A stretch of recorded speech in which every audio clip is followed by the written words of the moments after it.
What's up, guys? Welcome back to Fighters Drinking Coffee. This week's episode, we're going to get into a slightly heavy topic about the abuse allegations and sexual misconduct that's been pretty visible in the jiu-jitsu space in the past few months. That was a good time after last week's episode to get into this. So I hope you guys enjoy the discussion that we're having, and please support the show at fdcpodcast.com.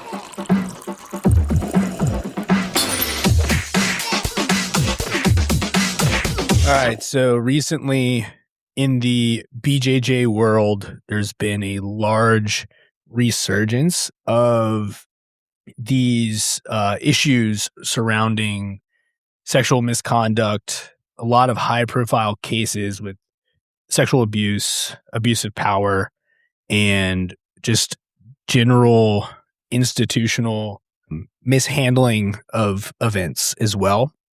Most notably, recently we had Melqui Galvão in the Atos dissolving of Atos, Melqui Galvão, and his very recent allegations and investigation into the abuse of minors. We had some issues within the 10th Planet system and the CheckMat system where other allegations arose. These all kind of happened in an almost like BJJ's version of the Me Too movement. I just thought it'd be important to talk about this from we'll touch on the specific ones, but I also think just as a overarching like high level discussion over these, like the issues surrounding this. And yeah, I mean, there's a lot, there's a lot to go into. I'm trying to keep it like somewhat sensitive because I know it's a lot of like it's fucked up shit, right? Like there's kids involved. There's, these are people, right? And there's a lot of, I mean, this is an actual like human issue. And some of it's ongoing. So like to the extent that we know, we only have the information we have as well on some of this. So, we just kind of have to watch some of this play out and see what happens. But what can the community, I think one of the big questions we're looking to answer here is like, as a community, what can we do? Right. Like that's not like what like on the lowest at the bottom of it too, like just individual gems as well. Like what can an individual person do? What can you do locally, like to help kind of, I don't know, try to rate, like maybe help try to rein this in, but I don't know if that's like a possibility, but like it kind of comes off of our discussion on last week's episode around like creating those safe spaces in the gyms and creating cultures that help make the gym a place that's safe. Cause it's a lot of people's like spot. Right. So, let's get into it from there, right? So, hey, real quick, let me ask you, what I haven't heard anything about the 10th Planet thing. What's going on with them? I believe this is actually good because, there's some instances where it's these super high profile black belts and kids, or even not high profile black belts and kids. The 10th Planet one was like adults. Okay. But there was a lot of from the case that I found or I heard, it was a lot of management mishandling of an event. So I believe it was a coach and a student, and it was just I think it was harassment more than anything else. I don't believe it was the level of some of these other cases in terms of, but it's one of those like abuse of power and standing and harassing of a student. At least that's what as I saw it looked like. And then basically the management mishandling it and not really addressing it appropriately. Yeah, addressing it appropriately, not addressing like the students' concerns and almost like, which you do understand from a standpoint standing up for your employee, but like there's certain lines, right? Like I don't know much. I don't know anything about the 10th Planet one. Although I guess my initial thoughts or whatever is I also don't know how 10th Planet is structured as a company. I think the affiliates, and there's a lot of 10th Planets. That's the thing too. It's like there's in CheckMat, and for that matter, Atos too. These are pretty big associations with a lot of affiliates all over the world, certainly all over the United States. And I guess just one way to perhaps, because you'd mentioned something about like what's an appropriate way to handle this or oversee something, like if you're at the head of these institutions, with number one, there's certainly like, I would say, a lot of concern and focus that the dudes who oversee these organizations using their brand for that matter, there's got to be some interest in ensuring that your brand is being protected and overseen in a healthy and positive way. So like, I guess I say that to say that maybe at the institutional, I say that, I mean like affiliate level, like the dudes in charge got to be present enough when something like this arises to understand what's being alleged that's taking place, and then doing their due diligence to say, well, you're carrying my banner. What's happening here? We need some information, because like for the purpose of that, and that I don't know the answer on how to do this completely, right? So we're just going to talk this through, I suppose. But we're going to be working. We're working it through, but and obviously, as you said earlier, we don't know all the information either. So like again, we're working it through, but it just makes me wonder, like at least at that level, to start at that level, there's got to be some inquiries into what's going on to say, all right, there's some smoke, or someone's making waves, making a case, someone's alleging that some things are going down, like you're using my name and my company brand. This goes back to my structuring question insofar as like when these guys do that, I don't know, but I'm imagining maybe they operate individually underneath that. In other words, like they carry the liability. They're those siloed, if you want to say it. I don't know if siloed is the right word, but like those individual little realms that the owners of the affiliates operate in. It could be that they most likely bear the brunt of whatever's happening, but I would think at the level above that, there should be some interest and concern in saying, well, look, you're representing our brand. Like we're interested in knowing what's happening, and to the extent that we can protect and ensure that there's no misconduct taking place underneath the name that I've allowed you to use and license. I think it starts there. Well, and yeah, because I mean, these people are using the name of, in 10th Planet's case, right? Like you're essentially representing Eddie Bravo's brand, right? And from what I read about this, don't use our podcast to start witch hunts. This is like information we don't know. It's just open source. This is passed down it's from stuff like on the multiple. internet. So like, yeah, it's I'm alleged. It's a lot of this is the information that I've read through, tertiary sources at this point. But it seemed like it was whatever transpired between the coach and the student or the member, or however you want to look at it. I believe she took it to the management, was unhappy with the response or the speed of response, like of the gym, like so like the direct management of this specific coach. And they, did not take to it as quickly as she would like. I believe she then reached out to Eddie Bravo, and then Eddie Bravo blocks her. And then eventually it resolved, but she was basically like, yo, I'm never going to a 10th Planet gym again. She was like, cancel my membership. Had a lot of issues with that too. Because of how poor the response was.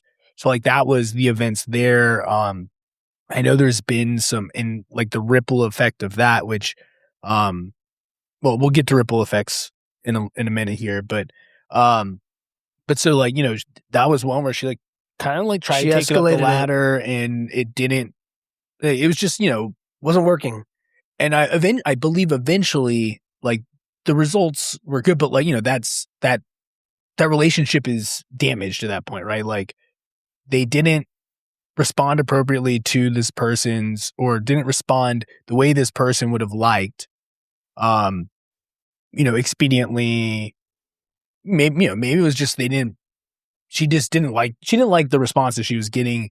And then, she tried to take it up to basically their boss, right? And then he was just like, right. At least that's the way that it makes it seem. Right. And that's the way the story plays out. Okay. So, that's an example of one, but that's, the way I understood the article, that's two adults, that's different circumstances. That's a different circumstances. This gets really bad. Like these things get really bad, especially in, Andre Galvão and Melqui Galvão. You have a much bigger issue. And I think CheckMat was the same way, but I didn't CheckMat kind of got buried by the Andre Galvão one. It kind of happened around the same time. But those two both dealt with these high level coaches and minors, kids. And the abuse of children that's just unacceptable. It's just unacceptable. The Andre Galvão one, I believe, it was less recent events, the actual happening, but the person recently came out, earlier this year. It was one of the kids that was in basically their competitors program. She did not like the attention and behavior and all that was being exhibited by her coach, Andre Galvão. There was a lot of inappropriate interactions that she reported being happening. And I believe she even took it to his wife, which was the one, the quote from the wife is the one that kind of gave me the biggest, I had the most issue with, which was essentially, you should be grateful, don't bite the hand that feeds, is essentially what the wife, that's truncated, but that's essentially what the wife told this girl. Okay. And then she recently came out, San Diego, is that right? That's where they're located. So the San Diego Police Department, recently, in the last week or two, decided not to press charges because they didn't have enough evidence to pursue the case. Okay. Because this isn't recent. This was a couple of years or few years back. The only thing would have been probably any security footage from the gym, but who knows? There was a long enough time before that. They were made aware of this issue prior to the public being made aware of this issue, right? So who knows?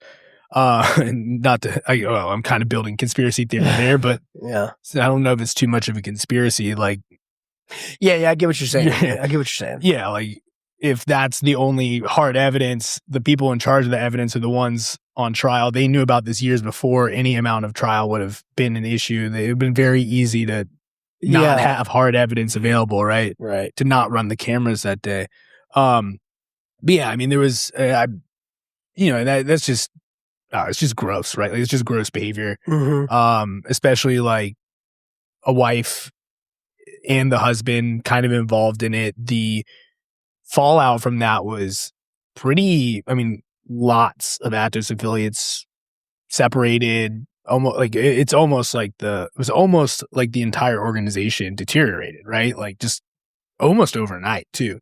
Within a week. No kidding. All these people dropped their affiliation.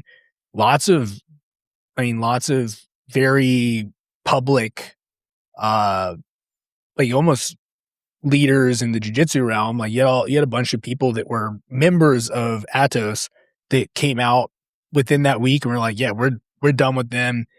Some of you even said they're we maintained the affiliation just because that was the lineage, but other than that, never really, they were done with them outside of that already. The guy who's Dubious Dom on Instagram, Rosie Rolls, these are people that were under Atos at one point and just within that same week of the bomb dropping on this, and they just were we're done with you. You also had the opposite response where some of his guys were basically started trashing on the women involved and starting straight up fights over the internet with people over over the events and basically be like, they'll never put him away. It was, just super aggressive, like, and there's an issue with that too, right? And another thing we'll get into when we get to the ripple effects. And then Melqui Galvão, another one where it's involving children. That one's recent, a lot of ongoing information. It just recently, we had the list of charges, and it was just a lot of stuff that was basically inappropriate sexual contact with minors. It's translated, so, Right. from Portuguese. But that's another one where it's a high profile coach and kids. And then, I mean, even got to the point where like the issue of it was spreading into like his son's life. His son's wife was getting like hate mail about it. So Amit Elor is Mika Galvão's wife, and mother of his child. So like, I mean, it was affecting people, and Mika was just like BJJ college, which is Melqui Galvão's thing. That's how he was basically doing like a jiu-jitsu program for kids to build competitors through BJJ college. And both Mika and Diageo Reyes both dropped, like immediately, made within 24 hours, 48 hours, made statements. They're like, hey, we're not cool with this, which I imagine, this is Mika's dad. Mm-hmm. And he was like, hey, what my father is accused of is I'm not okay with. Like, if it's the case, I'm done with it. Even acknowledge like this is hard because my dad, like, I of course, would think that he wouldn't do this kind of thing. And then I think this week, just recently, he dissolved BJJ college and is starting his own thing separate from his dad. So like complete separation there. Another one where it's just these allegations, which, I mean, that one, it's a smaller group, but like with the Atos one, the fact that all these people like dissolved it so quickly kind of leads me to believe that some of this was somewhat known, right. That happened pretty quickly. So like you're saying, like for people who have been associated for a long time to see one thing, and to your point, to contrast that from the other dudes who are like ride or die, we'll back you up, for them to be like, nope, we're done. Like maybe, as you said, that might indicate that they have had other issues, and this was the straw that broke the camel's back for them. They're like, all right, we're done with you. Yeah. Like, without hesitation. And because like I think, or maybe they were just like, fuck that. We're not getting involved in any of this. Just right away. Unclear, but I get what you're saying. Yeah, I mean, some of the statements in the Atos one made it seem like there were other like issues already kind of floating around. I understand. And maybe they weren't like aware of like the kids stuff. You know what I mean? Like, could have been other things, but there was other like cultural stuff surrounding it that was already like, brewing. They were it was the demolition was primed, right? Like, I get what you're saying. And then this was just like the button. Yeah. And they're like, oh, dude, now it's over. Screw this. I was able to deal with, emotional whatever, like, you picking on people or whatever else was going on. I don't know. But, like whatever the other instances were, they were willing to put up with for the sake of whatever comes along with affiliating with them, right? Like, it's a big name, like whatever, which that might be something to talk about. That's something to talk about too, is like what's worth the cost, right? But yes, I mean, that's the stage there, right? So, I think it's important to talk so those are the specific events, it gets into like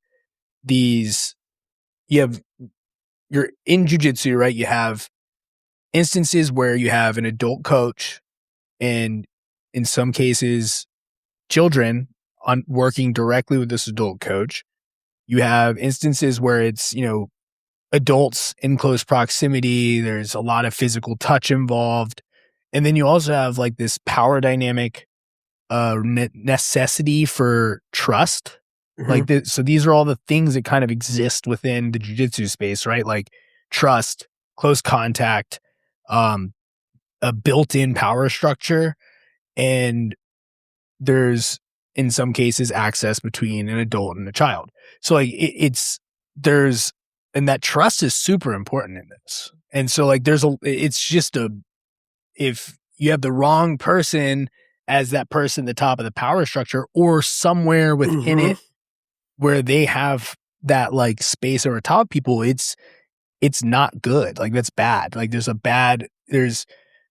there is a lot of opportunity for these things to take place. I guess that's what I'm kind of trying to frame here.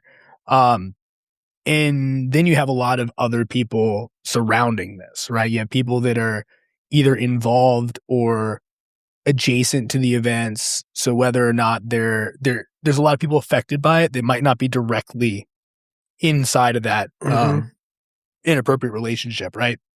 So let's start off with the softer stuff. Okay. So let's start off with like coaches and students. So adults, so we have these instances with adult coaches dating their adult students. I mean, I personally, you own a gym, so I'd like to hear your side of it too. Like that we were talking about before the show, like, this is definitely like in the realm of like HR, right? I mean, I personally don't think coaches and students should date.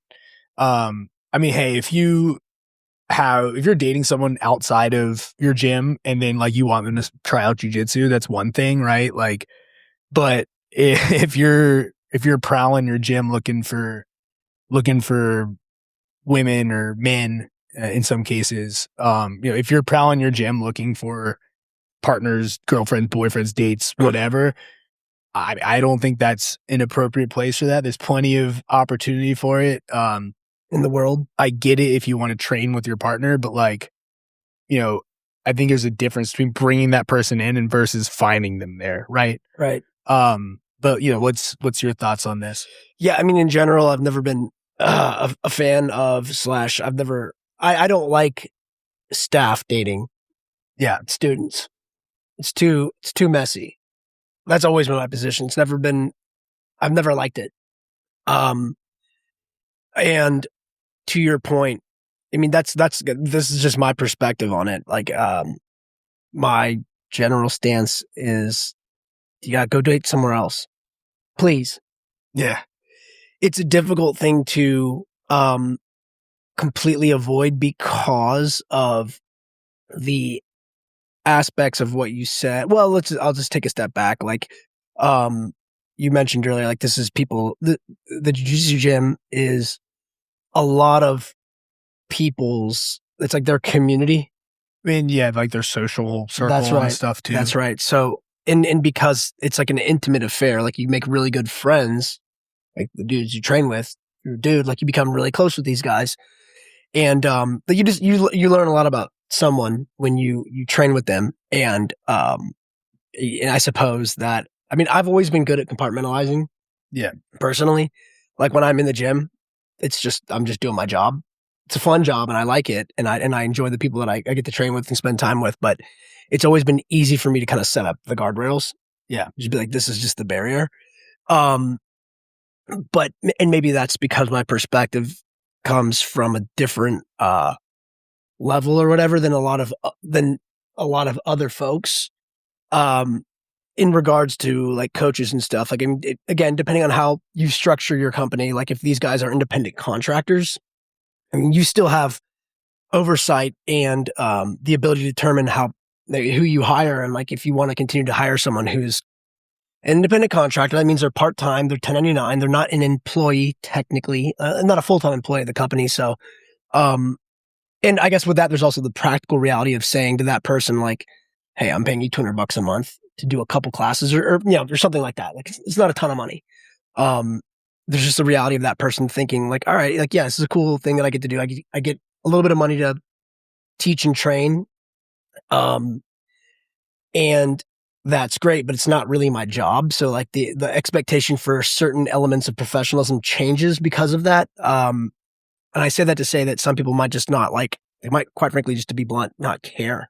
Yeah. As much about like the overall community identity, the company, the product. They just might not think of it that way. Like the way that like someone who's built and created a community would care and worry about these things. Yeah, someone who like this is like a part-time thing. They have like an amount of ownership in it, or like actually care about the outcome of something, right? Like, right. I mean, for someone who this is just like a thing that they're doing, like if this is like their hobby and they kind of happened into coaching, they might be like, whatever. If this doesn't work out, like who cares? Big deal. I'll just go do my hobby somewhere I'll go else. back to being a student if I have to. Yeah, and so then that's another thing too. I don't really like it when students date each other either. I'm not a big fan of like this, like like a incestual. That's a bit extreme, but you get what I'm saying. Yeah, I'm not a big fan of these things in general, just because of it complicates things, and like when people's emotions get involved. And we're still talking about adults, by the way. Yeah. Well, and I imagine, and I'm sure at least definitely the student dating thing I imagine you absolutely so many times. But I mean, even that itself becomes just with how even as a coach, the amount of like dealing with interpersonal relationships within the gym, right? Like if someone doesn't like somebody, like you're stuck dealing with that. That's right. Like even if it's not usually a dating what happens, and that we're kind of touching upon like modern dating dynamics too, where like these days people are dating around and like they'll have a fling and it'll end. I'll say sometimes people date, they get together and they stay together forever, and that's great, and no problem, wonderful. Life goes on. But most of the time, that's not the case. Yeah, you can't plan for that one, right? You got to plan for the ones where they break up. I would say that one's like not so bad. Like if a guy meets a lady he's going to marry or date for a very long time and everything, and they're both mature and they handle it really well. And like I said, kumbaya, everything's great. Happy relationship. Like I suppose, like in a way, like that can be positive. I suppose if things really work out well. Still don't want a bunch of that going. It's not a dating app. Like the gym is not a dating app. Unfortunately, for some people, the gym is a dating app. People come in and again, like that's just, now we're talking about like human dynamics. It's difficult to control these things, and what I like and what I don't like, it matters because like you're making decisions for the community. Like you can ban people from the gym. Like I mean, I've banned a lot of people from the gym, not for this. Well, I mean, it's not like you put in your contract. Don't date your peers at the gym that also like but you can tell your coaches not to. You can't tell a student not 100%. That's right. Right. Like, that's right. Right. You get the idea. Yeah. And like I said, like there's also just a reality that like again, like just trying to look at this objectively. Like some people like they, when a lonely person or a new guy to the city wants to come and meet people, and I suppose it may not be it may not be the worst thing in the world. The guy like comes in, he like meets a bunch of good people, he finds a girl he really likes, and again, like I said, everything works out. But most of the time in dating these days, these relationships that people make don't last forever. And so I just say that to say again, still talking about students, kind of at the peer level, not operating in the business. They'll meet, they'll date, and I'm sure this has happened lots of times that I'm unaware of. I've seen it happen in events that I have been aware of too. And those are the ones that stand out because I'm aware of it, right? I can see it, and like they'll break up, and then it doesn't go right, and then someone cancels, and you're like, well, all right. I mean, people cancel; it's going to happen, but like, let's not have a major trend of lots of people dating, lots of people breaking up, and then we're losing business because of that. Yeah, you ultimately lose 50%. Sometimes maybe even lose both people, right? Like, yeah, exactly. Yeah, it just gets messy. So I don't love like a ton of like gym romance in general. But then so now we're getting to staff. Yeah, I don't like that at all personally. Yeah. And it'd be interesting to get like a more seasoned, longer term guy like a Nakapan who's been in this business for a long time, super successful. He and I have talked about. He doesn't like it either. Well, when he was on the show too, he was like, "I do not." Yeah. Like. Yeah. He's right. I don't let them do that. Like that's not smart. something that I'm okay with. Yeah. I mean, I'd be curious to hear his thoughts, like it's high level on like also the realities of what we can and cannot control. But yes, he did say that, and I agree with him on that. I don't like it. Yeah. Because it's just too complicated. And you're right. There's inherent power dynamics.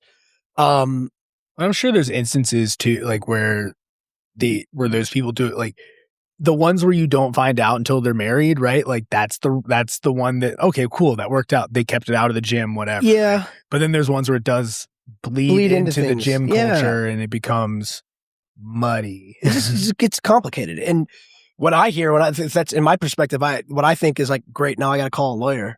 Yeah. And like, let's do this the right way. And like, do I need to have, like, I got to ask the question, like, how much control over this do I have? And insofar as saying like, can I fire the guy? Yeah. Can I fire the coach? Can I just say to the coach, like, hey, you can't be a coach anymore, but you can be a student now or whatever? Like, what's the smartest way to handle that? Or is there like, do I need to have like a form that says like, hey, like you two are consenting like to have a relationship, like the actual HR, I would make them sign a form. Yeah. I mean, if that's because like, okay, taking a step back, like watching Mad Men and like people meet spouses in work environments all the time. Like it's like John, he met his wife, different circumstances, but he met his wife at work and like, hey, guess what? They got married and like happily ever after. Good for them. Like, so these people meet in work environments. Well, they had to fill out a form. That's what, okay, there you go. There you go. Had to fill out a form. I'm with the form. I'm with the formality. Yeah. Like, let's, okay, like if this is a thing, like I said, like, let's be realistic and say like what responsibility and like, oversight does like a person who's in a decision-making position get to have appropriately, like juxtaposing all of it with like, let's say like you get like let's steel man that position and say like, hey, a truly positive, lovely, romantic situation's taking place. What are we? Am I Scrooge McDuck? Am I mean? Like, I mean, like to what extent, like if this is going down in a healthy manner, can I like say, all right, like this is happening. Do I love that it's happening? No, now I'm involved. Like, I'm sure you guys don't love having someone in like a professional environment be involved in your relationship, but look, you've made the choice you've made. Like, let's now do this the right way. This is affecting a person's business, right? Good. So I would like to know personally. I'd like to know what I'm dealing with, rather than not know and kind of get hit with that punch I didn't see coming. Well, and I think that potentially, I mean, I don't know if the instances that we set up at the beginning, if any of those were like, if there were actual relationships involved in like the adult ones, the kids ones, doesn't matter. That's a simpler conversation. It's just fuck no. It's just like no. And then like I said, now my lawyer knows for sure. We're going to come after you too. Yeah. And like, if there was, we have to know we're dealing with that. But like in the cases where it's two adults, right? Like if you as the gym knows about it beforehand, it sets you up better to deal with it on the back end, right? Like, obviously, if there's untoward shit going on and there's no actual relationship, that's a whole nother story. Right. But we've been talking about like things going down like in like a fairly normal, cordial, healthy, consensual healthy way. Yeah. But like in that sense, if the gym owner knows, management knows, like there is a way to set up that path forward, right? I suppose. Where like with your lawyer. With your lawyer, I highly recommend you talk to a lawyer. Hopefully you can set up like you have some sort of plan in place where like, hey, like if this shit doesn't go, like either, hey, cool, you guys can date, but like you don't work for me anymore. That's not if your lawyer says that's okay, right? If that's legal. I think what you're saying, it depends on the place, but as you were talking here, I would say like maybe one of the takeaways, like institutionally for people, is like have HR policies. Yeah, like and it's. This world we're in is very much, it's very small business oriented, and this isn't something that a lot of people think about when they form a company in this space, right? Like bigger companies have HR, but it's probably really important to like, nowadays if you're doing this stuff to like be like, let's form an HR policy and let's have structure, because that stuff matters too. And that actually reminded me of the 10th that's another part of the 10th Planet one, is they attributed their lack of response to the fact that they had no policy in place and they didn't know how to handle it, which, I mean, I don't know. So maybe that's to say like, dude, you don't wait for things to happen. Mm-hmm. And especially with how prevalent this stuff is in the industry of jiu-jitsu too. Like this happens way more than it should. Well, like you're right. And you need to set these things up beforehand. I mean, and just in any sort of like given the circumstances that occur within a jiu-jitsu gym, closeness, trust, all of these things, there's a lot of things you should just have policies for ahead of time. Right. I think you're right. And I think that helps reduce the issues, right? That helps reduce the major fallout that can occur, and like, that'll keep you out of the headlines if you can actually deal with it in an appropriate and like planned out manner, rather than like, basically fumbling an HR instance. I mean, that's what's happening. Right. And like, cause the gym owner basically made themselves like complicit in the action by not reacting. Right. Like that's essentially how that sets it up. So if you have the ability to react and like you basically take care of your customers, mm-hmm. Then Yeah. that interaction. I think what makes the martial arts space and jiu-jitsu in this case uniquely difficult, and I'll contrast that by saying, I'm sure this type of stuff happens all the time in regular gyms and CrossFit gyms and other gyms where, again, like these are just like social environments. People are going to meet and they're going to date. Still talking about consensual, like positive, like normal relationships here, people, with adults. But because of, I guess it's like because of these belts and like the hierarchical nature, like you said, there's more of that position of authority and power dynamic that it's just visibly present because of belts and like because it's a hierarchical thing, martial arts, that it stands out more, and it can have, I guess it has the appearance even more so. And maybe in some cases, depending on how these people in authority behave themselves, it could be that they're also like not helping themselves. Maybe they act in a very authoritative, maybe they really flex that status a lot that doesn't help them.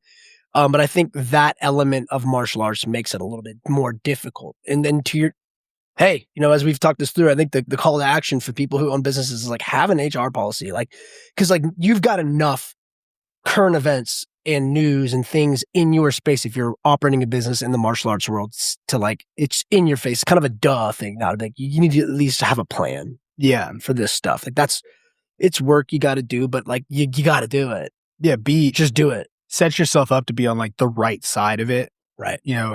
At least have thought through it. Right. Yeah. So that like at least you can handle it, be on the good side of the history, right? Like, yeah, well, I mean, like, as the person that's kind of in the middle, right? Like, as obviously the answer for the people that are on the end of accusation here, like, just don't do this shit. Like, that's the way to be on the good side of history there. Yeah, but I mean, you have quite a bit of control over not participating in these things. But as like the people who, as like a gym owner who's not the one dating the student, but is in charge of this guy who's dating is either just harassing them or dating them, whatever the circumstances are. If you have something in place, you're ready to go, then when that ultimately implodes, that relationship or whatever that person is doing comes to a head and the person finally has something, the victim has something to say, if you're set up in a way to deal with it, then this doesn't come back on you for basically being negligent. Yeah. Because ultimately the guy who's in the 10th Planet's instance, the guy who's accused of being, because I don't know the end of the story, but the guy who's accused of being a predator or whatever they call whatever the accusation is, but the guy who's accused of abusing or harassing this woman, like, that guy's the real bad guy, but these guys became bad guys because of the situation. Just essentially allowing it to happen is the way that seems to play out, right? And whether you approve of it or not, but like, you need to be ready for that rapid response. We'll keep beating the dead horse about that, but yeah, I mean, I think that one's have the HR policy, be prepared for this, because this stuff can happen. And then HR policies do also play into the instances where it's adults and kids. In the instances where the person who should be in charge of the HR policy isn't the one also doing it. So like, isn't the one actually, it's like an employee, the perpetrator. Got it, right? Got it. It's like Andre Galvão and all. Like, that's Andre Galvão is the head of the organization. He's the guy. And so, I mean, it sounds like he has board members that he, I don't know, answers to, just based on, I don't know what the structure way they talked about at the end. I wasn't sure, like, when they were like, yeah, we removed Andre Galvão as whatever. So I assume there's other people that are involved in it, in the organization, in the company. But Andre Galvão is like the guy, right? He's the one running it. Like, he's the face of the company. Yeah.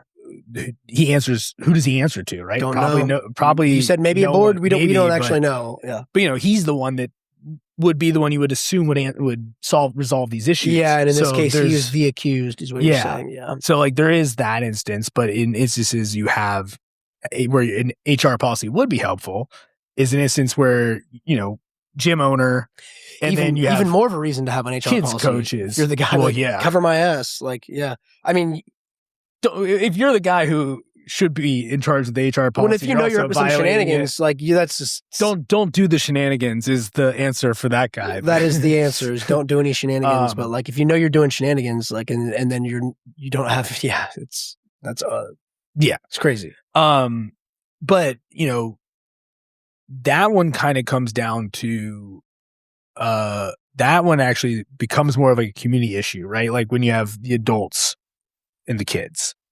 You betcha. Yeah. Cause like that's like, what do you do about like that one? I have a hard time I have kids. So like that one's like a visceral reaction. Yeah. I mean, okay. Like if that one's, like you said, that one's more complicated because the dude who was accused of it is also the I assume at least one of the main decision makers for the company.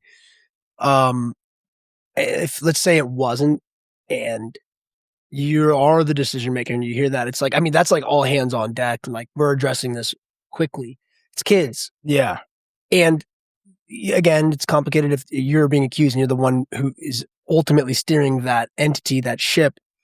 I mean, I would think it was like tip top priority for the guy to deal with that in that case too. But like, regardless, it's like I mean, I think you need to address that right away. I think you got like it, and now we're talking about like serious criminal issues too. So like, fuck, dude, if you're in the decision making, like I see no other route than saying like right now this is going to be fully addressed in the most like legally compliant and fully sufficient way possible, and we're going to get some answers. And probably if you have, again, I don't know, like talk to your lawyers, but like if you have people advising you, they're probably going to tell you to like remove that guy right away. I mean, I would assume put him on ice, put him over there, investigate it, figure out what's going on, cooperate with all the legal officials. Yeah, it's like, hey, dude, you're not showing up to work. Now you're in brand preservation mode because, like you said, like that's just something you gotta like. I mean, if it can't be said enough, like just do not involve yourself in shenanigans. Like it's crazy that we have to even say that, but we're gonna say it. Like, don't involve yourself in this stuff. Number one, don't try to cover it. Don't do it. Don't be part of. Don't cover it. Don't commit these crimes. Yeah. Number one, and then as you said, don't cover it up. Yeah, don't cover for that. I mean, guy. once that's an accusation, that's like, I got to think that's just going to kill organizations. Yeah, no, it's a knife in the heart. The second that pops up, it's like, dude, you're gone. We're looking into this now. We're getting, like we're cooperating with every legal official. Bring a dude in here. We'll facilitate all of this. I think that's the only thing you can do, and especially like if the kid themselves comes to you. Like, so like the Andre Galvão case, the kid came to who she thought was someone who could help her. And that person was like, right. No, thank you. Right. I don't bite the hand that feeds is what she says. That's her reaction. And, like that's just crazy talk.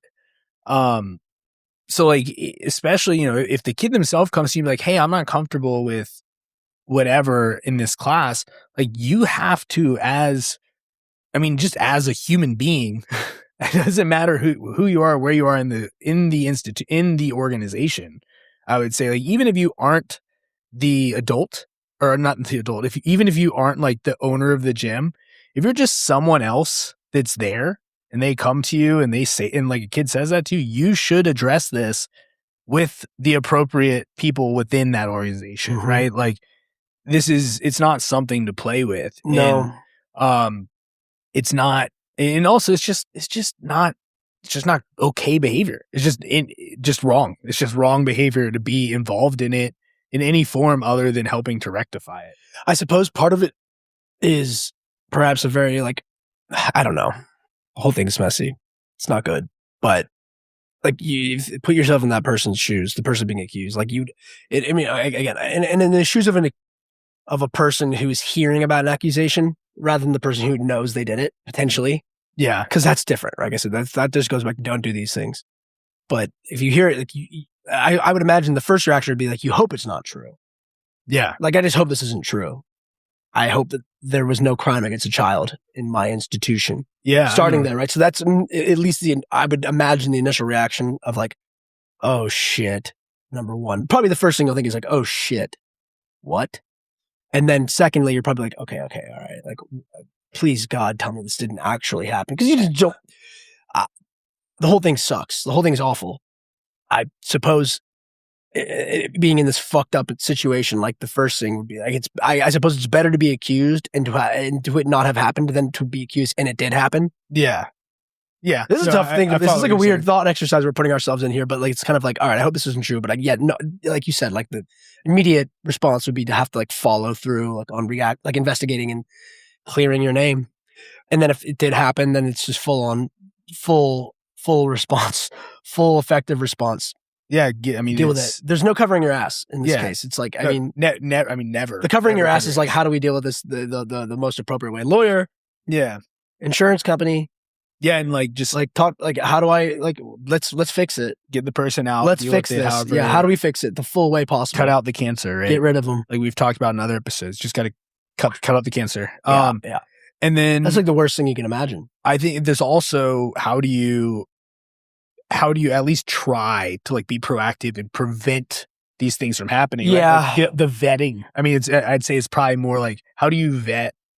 Tough one to answer. The level of vetting that you can get into for like a jiu-jitsu. I think like, you have to be you have to be present and vigilant, especially when there are kids, you're bringing in children and parents and you're taking their money. And like you said, you're building this environment where like you're meant to mentor people and like, build up human beings, not hurt them.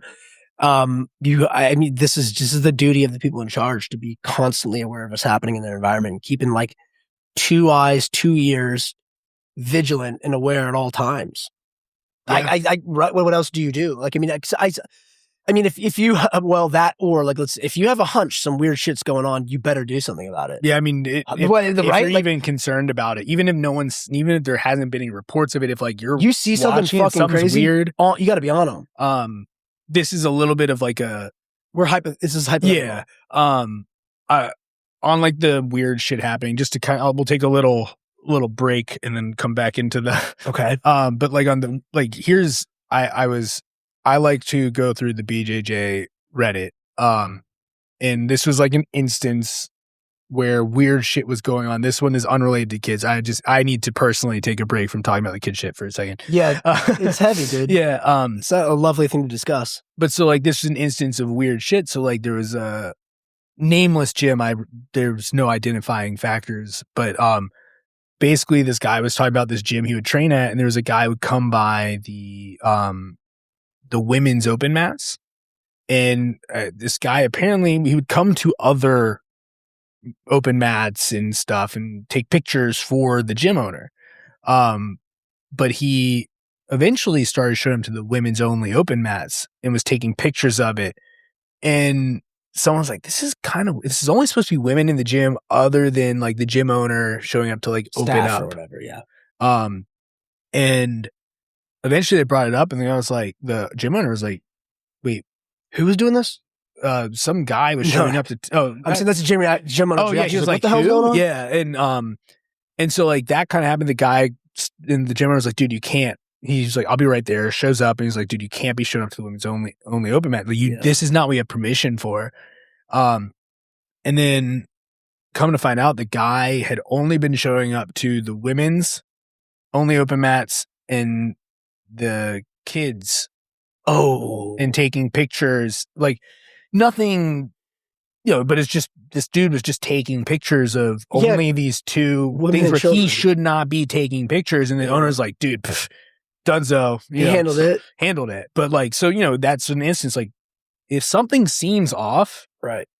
Just generally as humans, like we have a pretty good instinct, listen to that shit. If you see something that's off, like something weird, if there's someone who's there and like they didn't drop off a kid, probably not there with a kid, say something, right? Mm-hmm. Like that's, just all these little things. It also is to say like, I urge other parents to like, don't just drop your kids off at jiu-jitsu, like, anything, not just jiu-jitsu, but like, don't just drop your kids off at jiu-jitsu and walk off, go do something else until class is over. Like be at jiu-jitsu class. Mm-hmm. One, that's just, watch your kids do shit. That's cool.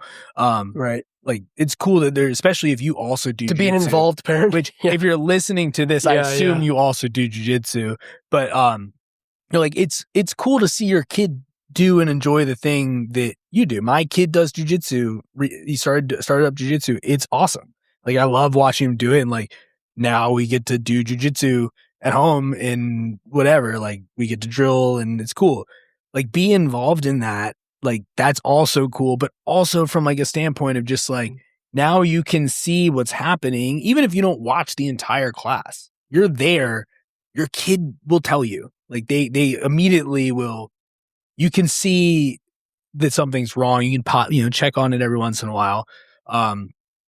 Like be there so that something doesn't happen. You know what I mean? Like absolutely. What you're saying is like a story. And this isn't like victim blaming shit. It's just like this is prevention. We're talking about prevention it's here. It's a good like, call out. I mean, these are community things. I mean, the story you just told was basically like the owner wasn't there, but someone in the community saw something bizarre and said, "Hey, man, you should come check this out." And then he dealt with it. So it's a good example of like the community having what I've mentioned this in the show before. There's like an immune system, like a good community, like helps preserve the community. So like if you're a parent, you're a student, and you see something that's like goofy, like communicate it, and then figure it out. If it's bad, deal with it. Yeah.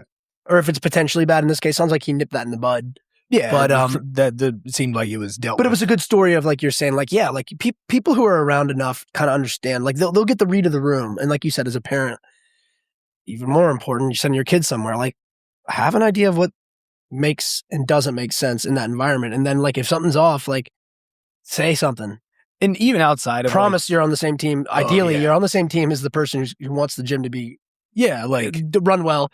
That guy cares, that girl cares. They want to hear that stuff. They want to know, like, is there some freak coming into my gym taking pictures of girls and kids? On it. Yeah, deal with it.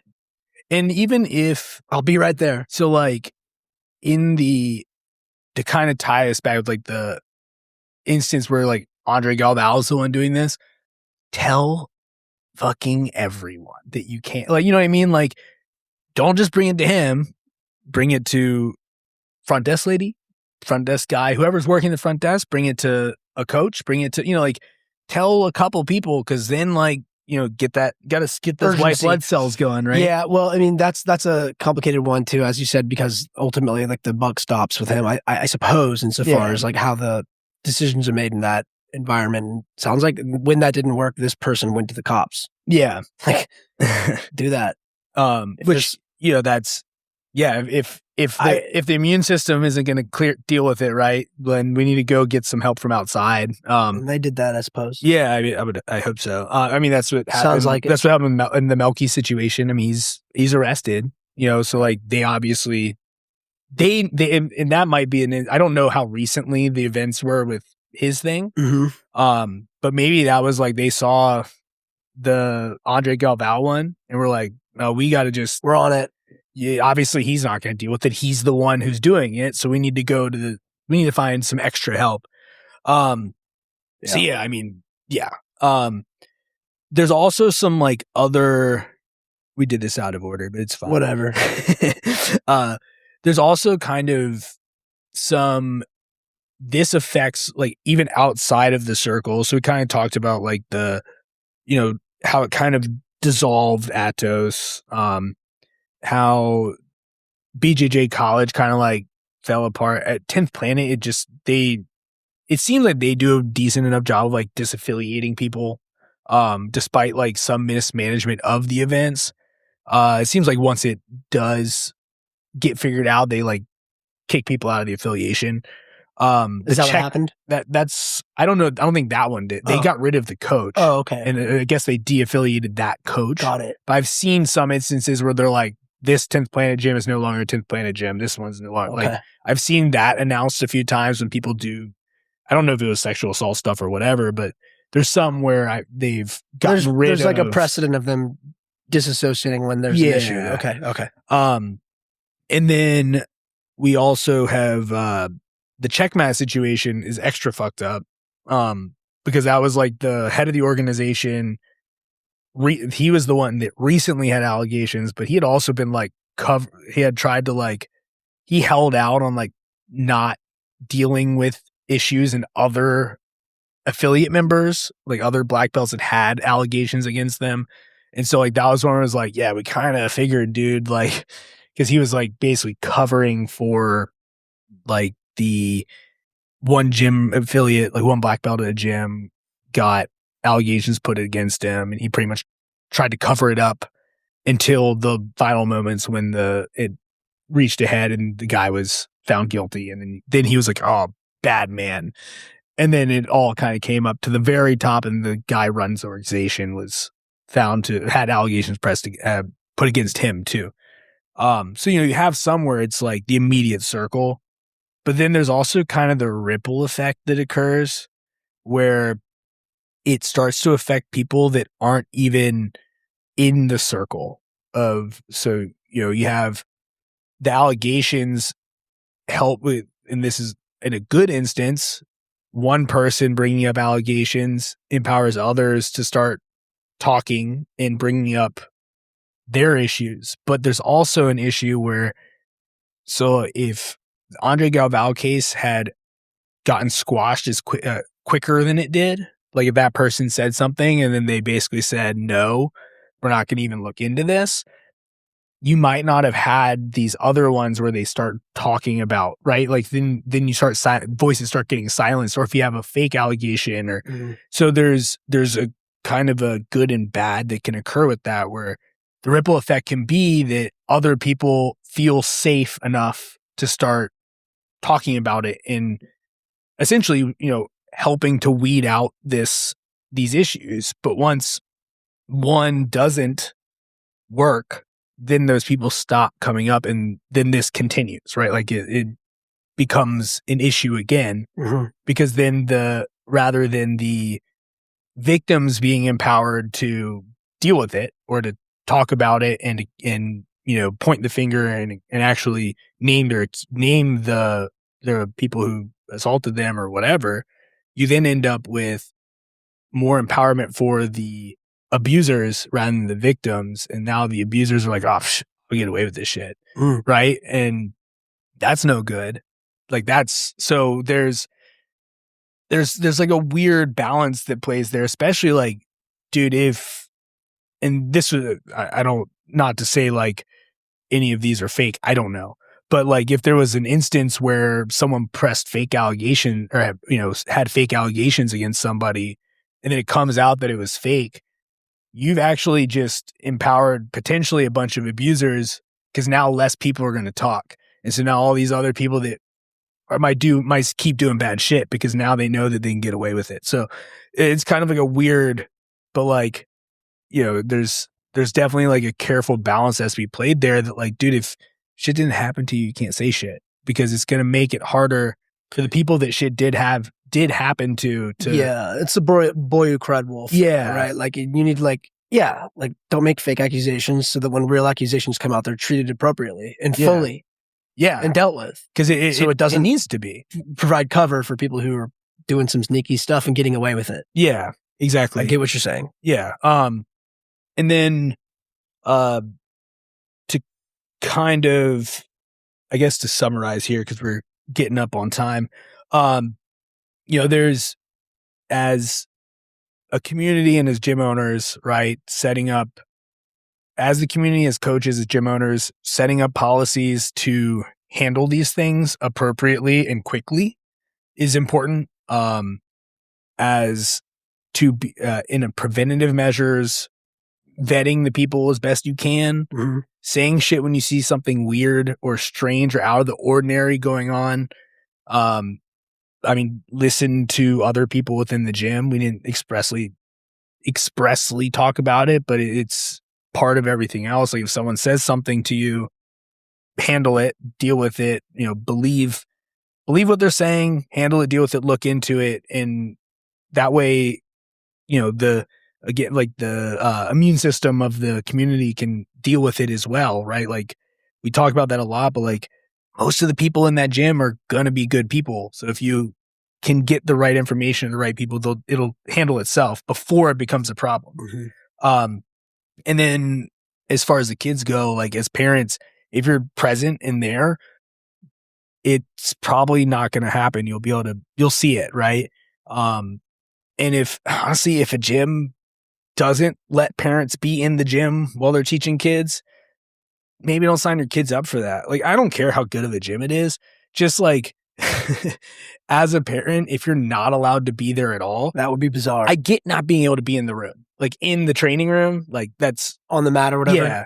But like, if you can't be at the facility, like in the waiting room, that's a little weird. Like, not okay. Got it. So, that's just a little red flag to look out for. And then, look at how other places have handled these situations. At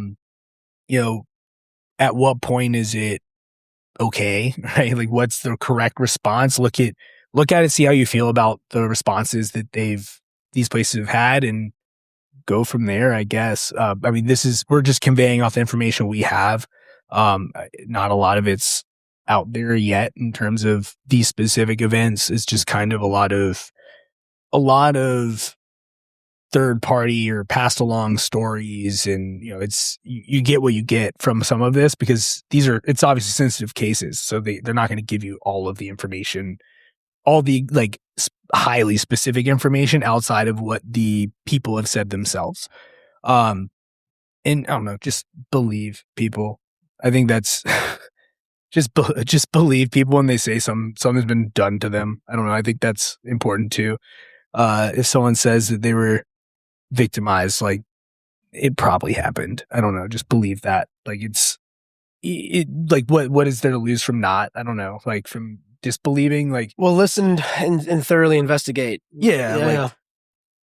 It's worse to not believe them, at least. It's worse to ignore it. Yeah, it's worse to ignore it. That's the better way. Ignoring these problems is the worst possible thing you can do. So, deal with it head on. Deal with it head on.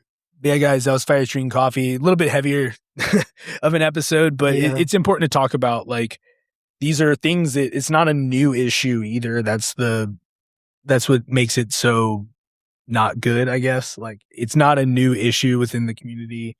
So, like, we need to get ahead of it, and as a community, start working towards preventing as much of this as possible. Cause, like, I don't know what it is outside of like the points that we made in the show, but like, it keeps happening. And so there's things we need to do to start getting ahead of it, as just in general, and some professionalism. Yeah, levels of professionalism. There is a lack of that. 1,000%. I was just getting ready to say it, but yeah. Yeah. Because this is just a meathead sport at its core. Let's we can do better. Let's be better. Let's be more professional as a collective in jiu-jitsu. But this was Fire Street Coffee, guys. If you want more of this, go to the website www.fdcpodcast.com.